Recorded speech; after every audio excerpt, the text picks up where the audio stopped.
At the time of recording this, I'm just 2 months away from turning this huge number. And in this video, I'm going to share 7 life lessons that can help you move closer to the life you've always wanted to live. I'll start with a little story.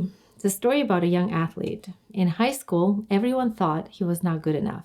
Too small, too unconventional, and not built for the sport, according to the experts. Coaches and scouts didn't think he'd make it to the highest level. But there was one thing that set this athlete apart. He was relentless in his work. He was always first at the gym and last to leave. He practiced skills that nobody else thought were important. He drilled shots from distances that seemed ridiculous and perfected movements that looked unconventional and strange. Against all odds, the hard work didn't just take him to the top. It changed the way the game is played. His style became legendary. His coach would later say he's the hardest worker I've ever seen. The person I'm talking about is Steph Curry. His story isn't just about success in sports. It's about a mindset, willingness to outwork others to achieve greatness. Most of the time, we don't see the hard work that goes behind the closed doors, the failures and the continuous effort to overcome rejections until someone has reached the top. Unless we've worked tirelessly to achieve an impossible goal, we're likely to believe that those that achieved greatness are just lucky or talented. The truth is, and it's my lesson number 1, talent means nothing if you're not willing to put in the work. No one is born playing the piano, running a marathon, building a successful business, or becoming a champion in basketball. Expecting someone to be great at these things without years of practice, learning, and overcoming setbacks is unrealistic. Teaching this to kids sets them up for a life of resilience, patience, and a deep understanding that success isn't handed to you. It's earned through consistent effort and hard work. This mindset aligns with the IKEA effect, a phenomenon where people place higher value on things they've built themselves, reinforcing the importance of effort and ownership in achieving success. This study is outlined in this paper where the authors demonstrated that participants who assembled IKEA furniture, folded origami, or built simple items from kits felt more satisfaction and attachment to these items compared to pre-assembled products. When we invest time and effort into creating something, we're more likely to view it as valuable because our energy gives it meaning. Completing a task, especially one involving creativity or problem solving, provides a sense of pride and achievement. It's a reminder that the process of creating something often brings more happiness and fulfillment than merely consuming a finished product. Tony Robbins talks about this in his book, and this is my lesson number 2. Produce more than you consume. His idea of becoming a producer aligns with his overarching philosophy that true happiness and fulfillment come from giving and serving others. By becoming a producer, you're able to contribute to other people's lives by solving problems and creating value through ideas, art, leadership, or business. And in return, this brings you happiness and the ability to achieve financial independence. A big part of this journey is shifting from consuming to producing. Too often, we fall into the trap of endless scrolling on social media or waiting for the perfect credentials before taking action. Instead of constantly consuming information, take action. The lessons you learn along the way will be far more valuable than any degree or classroom education because you'll gain real-world experience that will shape your growth and take you closer to your goals. Taking action is the only way to close the gap between the life you have and the life you're capable of living. If you ever tried to work out at 5 a.m., you know exactly what I'm talking about. The alarm goes off and the brain starts coming up with all kinds of excuses. I'll have time later in the day, it's too cold, I didn't get enough sleep last night, and the list goes on. And if you allow that internal dialogue to go on, you'll likely turn the alarm off and go back to sleep. At 5 a.m., your brain is not your best ally. It's wired for comfort, not discipline. There's actually science behind why your brain does it. Your brain's primary job is to keep you safe and stable. Waking up early and pushing yourself physically is a perceived threat to comfort, so your brain encourages you to stay in bed where it's warm, safe, and familiar. This actually ties back to evolution. Our ancestors needed to conserve energy for survival, not expend it unnecessarily. The trick here is bypassing the debate altogether. When you act immediately without giving your brain the chance to negotiate, you override the excuses. This is what Mel Robbins calls the 5-second rule. count down to 5, and just move. The beauty of this robotic approach is that consistency builds momentum. Over time, your brain stops resisting because it recognizes the pattern. What starts as a battle becomes second nature, a habit loop that no longer requires as much willpower. Every morning you conquer that alarm, you're not just working out, you're building the identity of someone who shows up no matter what. And this is my lesson number 3. Stop thinking and just do. That's a win far beyond the gym.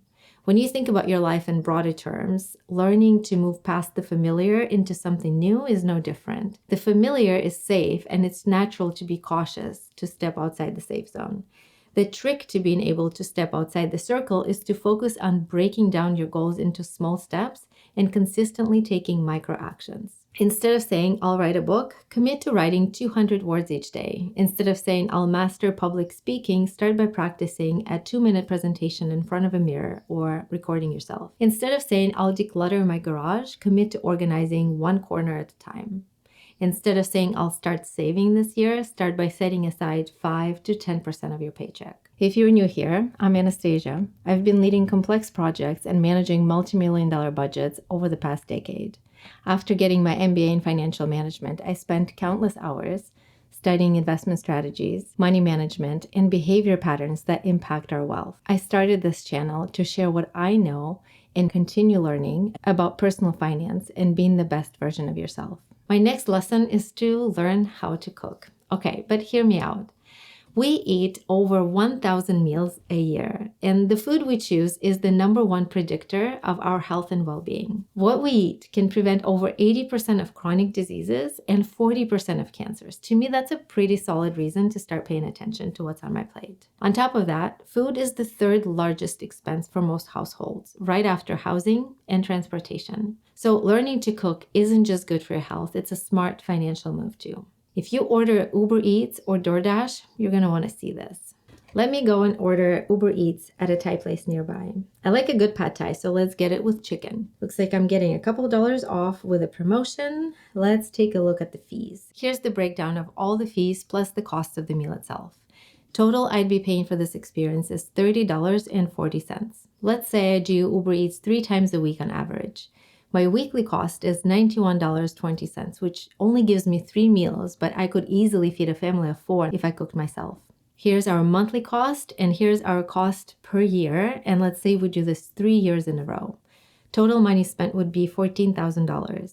If I instead invested that money at 10%, I'd have $250,000 in 30 years. So this was based on me being single. Let's do this if you're a couple. Our fees stay the same for the most part, but we're doubling the cost of the meal. One-time takeout is now $51.45. Weekly cost is $154, and you'll be spending $24,000 over the course of 3 years. And if you invested that money instead, you'd have over $400,000 in your portfolio. Cooking at home doesn't have to be complicated. You can start by learning a few simple meals, a protein and some veggies. If you want to keep things interesting, add a new dish to the rotation each year. Once you get the hang of it, you can substitute ingredients and mix things up. My next lesson is get great at communication. Humans stand apart from the rest of the world because of our unparalleled ability to communicate complex ideas, emotions, and plans. While some animals have mastered forms of communication, it's the depth, the nuance, and the creativity of human language that allows us to collaborate, innovate, and build civilizations. Everything in life starts and ends with your ability to communicate your ideas. Being a good communicator sets you apart because it allows you to share your ideas, knowledge, and expertise in a way that others can understand and act upon. On the other hand, being a bad communicator, even if you're highly skilled in your craft, can severely limit your impact. Poor communication can lead to misunderstandings, missed opportunities, and frustration. In the end, your technical skills or talent will go unnoticed if you can't connect with people and get your message across. Here are my 3 personal tips on how to be great at communication. Know the context of your audience and set the context for the conversation. Understand who you're talking to and tailor your message accordingly. Setting the context helps ensure that both parties are on the same page from the start, creating a more meaningful and productive exchange. After the person finishes, take a pause before speaking. This allows you time to process what was said and respond thoughtfully. It shows respect for the other person's point of view while also giving you a moment to organize your thoughts before replying. And lastly, think win-win. Approach conversations with a mindset that aims for mutual benefit. Focus on finding solutions that work for everyone involved instead of simply pushing your own agenda. My next lesson is to zoom out, reassess, and adjust direction. Life and money aren't straight lines. We often envision our lives as a series of predetermined steps. Get a degree, land a job, pay off debt, get married, buy a house. But life has a way of surprising us with twists and once-in-a-lifetime opportunities we might never expect. I think having a vision for your life is essential, but it's also equally important to stay open to the unexpected. And the same principle applies to money. Financial stability requires focus and direction, but life's opportunities like traveling or going back to school or starting a business can bring incredible joy and fulfillment. By keeping life and financial priorities clear and regularly zooming out to reassess where you are and how far you've come, you can make sure that you stay aligned with your core values. For example, instead of stressing over every small expense, consider stepping back and looking at your spending patterns over a month or even a year. This approach helps you identify areas where small adjustments can make a big difference. When considering big decisions like buying a home, starting a business, or taking a career leap, zooming out helps you see the bigger picture and how it fits within your plan. And here's the last lesson, lesson number 7. Make time for your own growth. Personal growth isn't just about doing more, it's about thinking deeply, being intentional, and being real with yourself. In project management, at the end of every project, and sometimes in the middle, I hold a lessons learned session. It's simple but powerful, and you can use the same framework for personal reflection. Start with these 2 questions. What went well this week? Where did I see opportunities for improvement? These questions directly tie to self-awareness, the foundation of personal growth. To build your emotional intelligence and really understand why you do what you do, ask yourself, how did I feel this week? And what contributed to those feelings? And be real with yourself. Focus on areas within your control, like your actions or reactions, habits, or mindset. For example, maybe you felt overwhelmed this week because you spent too much time scrolling on your phone, or too many evenings binge watching shows. Or perhaps you noticed that skipping your morning workout left you feeling less focused throughout the day. Or maybe you've avoided a difficult conversation and the unresolved issue is lingering in the back of your mind all week. These insights show you where small changes like setting screen time limits, committing to a morning ritual, or preparing for difficult conversations by writing down your thoughts and focusing on listening can make a big difference. You can do this reflection once a week by taking a walk without listening to anything but your own thoughts, or by sitting down with a journal and writing down your thoughts. Growing isn't about being perfect. It's about course correcting and building momentum over time. A while back, I heard a podcast with Bob Goff where he compared keeping life's priorities straight to traveling to the moon, where there are no roads or guardrails. I'm paraphrasing, but he said something like this. If I wanted to get to the moon, I'd get the moon in my window and keep pointing at it. In this example, your ambitions, your values, your mindset, and the quality of your relationships are what you need to keep pointing at. Your goals might change, but your values will remain the same. So every week, make sure to get them in your window and keep pointing at it. Thank you so much for watching. I'll see you next week.